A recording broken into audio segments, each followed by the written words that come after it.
Hello everybody and welcome back to another episode of Microsoft Flight Simulator only. This time it is Microsoft Flight Simulator 2024. This will be the final post before the release of the new simulator, and I have a bunch of information and expectations to set with you guys in regards to aircraft third-party release time, as well as some pricing changes to third-party developers and the marketplace, so stick around. If you are interested in acquiring any of my Overkills tutorial guides for Microsoft Flight Simulator, or simply interested in supporting the channel, please consider joining us on Patreon. Patreon subscribers level tier 2 and above have access to all of my guides, as well as any future releases that come down the road. Patreon link can be found in the description below. Overkill simulations, watch us as we fly.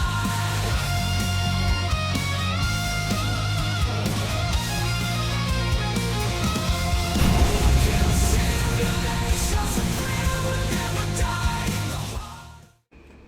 All right, you guys, so getting into it, first off, this is primarily just a talking head video, so feel free to minimize this and you just listen in the background if you choose. But let's go ahead and talk about some of the things that you want to be aware of. We're going to be talking about just about everything there is to know at the moment. So getting started with it. First off, to marketplace users. The marketplace itself will be shut down in the initial days to give third-party developers a chance to update their aircraft. You know, they actually brought up a really good point, and I'm glad that Jorg mentioned this in their development live stream, is that the functionality of their aircraft obviously sets the expectation of their reputation for their product, right? And the standards and the quality of their product. So having those products available before full support has been acknowledged by the developer, they felt was kind of unfair. So there's a catch here. Obviously, through purchasing and licensing, if you already own the aircraft, there will be a section called My Library that will still be accessible as of first thing tomorrow morning when the sim launches. If you are looking to buy an aircraft that you don't already own, that's where you have to wait for the marketplace to become available. So, again, if you're looking to purchase something new from the marketplace, that won't be available on day one. If you already own an aircraft or own a product, it will be. Okay, so you have the marketplace and My Library. Don't confuse the two. The library of what you already own will be available. The marketplace of new products will not.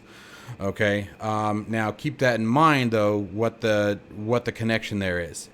If you already own something and the developer has not initiated full support, you may run into some issues. You may not. There's no telling. Okay, getting into sort of what I was watching on the developer live stream a few days ago. One of the things he was doing was Hans was going over the PC6, and you can see the frustration in his voice. But he had loaded up the G1000 variant, and when he went to flip the avionics on, the avionics wouldn't come on, and you could see the frustration. He was like, "It just worked a minute ago." Not like any of us have ever experienced that, right? We feel you, Hans. So that sort of goes back to what I was saying in my previous video. That was weird. My camera died.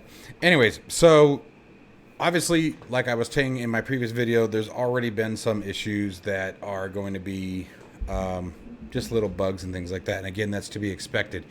Now, one of the things that I really do appreciate is that he also showed that the de Havilland and the PC6 were completely different and separate aircraft from Microsoft Flight Simulator 2020, as in they have higher modeling, higher textures, more features, more bells and whistles.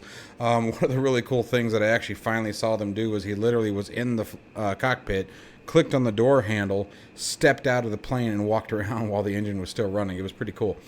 So I'm really excited for things like that. I think that's going to be a lot of fun. And they obviously went over a lot of things like dirt, modeling, paint fade, things like that. There's going to be a lot of really big changes to the sim and how we operate. I think you guys already know, for example, if you leave your reds on, your covers, your engine's not going to start. If you have wheel chocks engaged, you're not going to move, right? So things like that Microsoft Flight Simulator 2020 would ignore, essentially, right? So moving on from the marketplace, right? So I hope everyone understands how that's all going to work. Next thing was not all aircraft are going to be available for every single career. You have to make sure that the aircraft that you're flying is associated with the type of job that you're trying to do. For example, you're not going to be able to take an aircraft that isn't configured for skydiving on a skydiving mission and vice versa, right? And then finally, Let's talk about some big updates from both Got Friends as well as PMDG. And for this, we're going to step on over to FS Elite.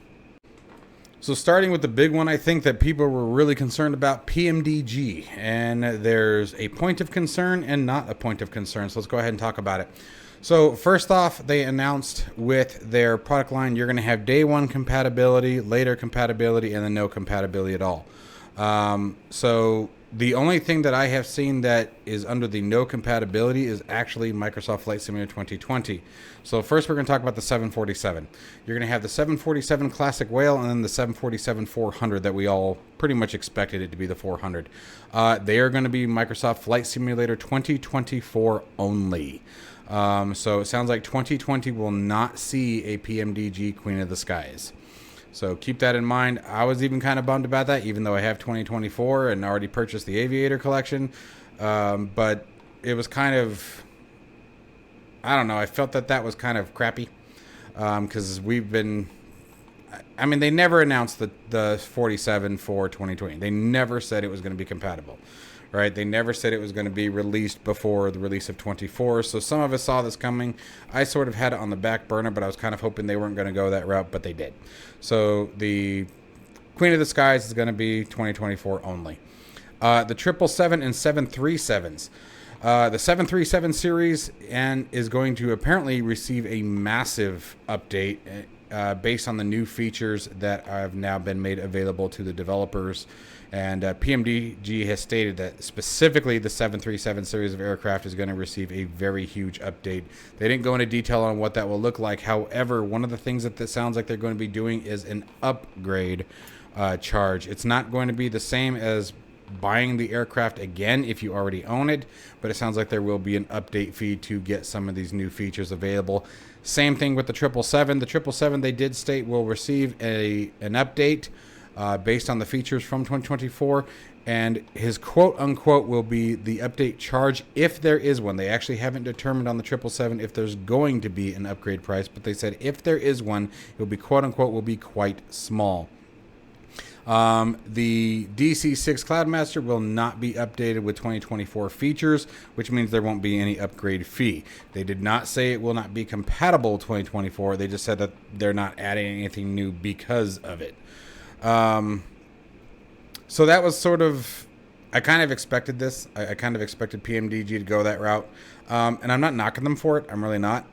They basically have stated that all of these aircraft will be built from the ground back up using the 2024 SDK. So it's not like they have to go through all the redesign phase, things like that. They haven't given any kind of timeline on that as far as when the update will be with the new features. But they have stated that it's going to take a little bit. Let's see here. So the only other thing I think from PMDG that we had to worry about. No, I think that was it. I think we covered it all. Cool. So now moving over to Got Friends. I actually got a bunch of emails last night. Got Friends have already updated a bunch of aircraft. If you own them, you probably received the emails as well. Check your email if you haven't. But if you own any of the Got Friends aircraft, they have all been updated. If supporting, they have all been updated to 2024. For example, you have 3 aircraft or 4 aircraft here that will not be updated to Microsoft Flight Simulator 2024. Or that are not compatible. I don't know if they're going to redesign them for it or not, but at the moment they're not going to be compatible. But believe it or not, one of the things that's silly that I was kind of excited about was that guy.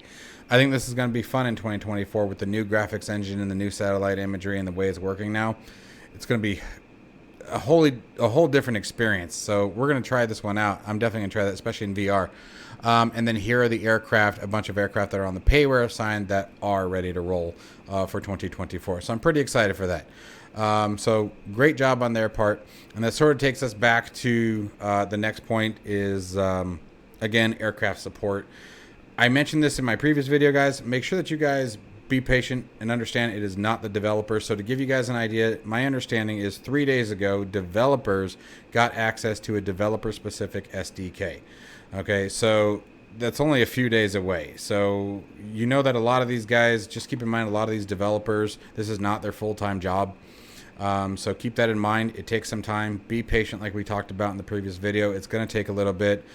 Even Red Bull has basically said they're holding off on the green light. It sounds like the aircraft are ready, all that good stuff. But Even York said Red Bull's probably going to make a big fuss about it as far as, they want it to be a big bang. Red Bull's joined. They wanted to get some of their own test pilots to confirm the functionality of the aircraft. So we're waiting on that as well. So just give developers time, right? It's a new platform. They, like I said in the previous video, they did not have access to this entire time. They have not had months to configure their aircraft to make sure everything's ready to go. They got a matter of days. Okay, so keep that in mind. And finally, the release time. The simulator will go live as of currently slated at 8 a.m. Pacific Standard Time or 1600 UTC tomorrow, November the 19th. So, for me, example, I'm in Arizona at 9 a.m. Arizona time. It's going to go live. If you're in California or on the far west coast, you're going to see it at 8 a.m. Okay, so super excited, guys. I hope that you guys are just excited as I am. I'm going to be going crazy with it. We're going to be pumping videos out like mad. And I really hope that you guys are just as excited for this as I am, because I'm absolutely stoked. So the final note is regard to the upgrade. I wouldn't be surprised if we see other developers sort of go in the same route. I'm willing to bet there's going to be nominal fees to update their aircraft with the full-featured 2024 compatibility. I'm willing to bet that most of them go the same route PMDG did, where if you don't want the new features and you just want, like, for example, the 737, if you want to be able to fly it just as you do today in 2020, I would imagine, based on what it sounds like, that you'll be able to do that without any concern. They've already stated that for the most part, the compatibility isn't an issue. It seems like all the aircraft are working. Same thing with Black Square, guys. Keep that in mind. I mentioned that in the previous video. Black Square has also stated that their aircraft are absolutely flyable and enjoyable, but there are weird anomalies, graphical artifacts, things like that, but nothing that's game breaking or game changing. So keep that in mind. As I said yesterday, if you want to go for the community folder, go for it. Just be patient and understand if something's broken. Keep that in mind. I would add one thing at a time with the community folder. I wouldn't dump all your scenery. I wouldn't dump all your aircraft. I would take it step by step and slowly integrate them back into the sim. That way, if it starts crashing desktop or you start breaking things, you know what did it, right? So I will be doing a full installation video tomorrow. Once it becomes available to do so, I'll show you guys how I set mine up. We'll go through the controls and things like that. But as always, guys, I hope you guys are excited as I am. Stay safe and healthy. I'll see you in the next one.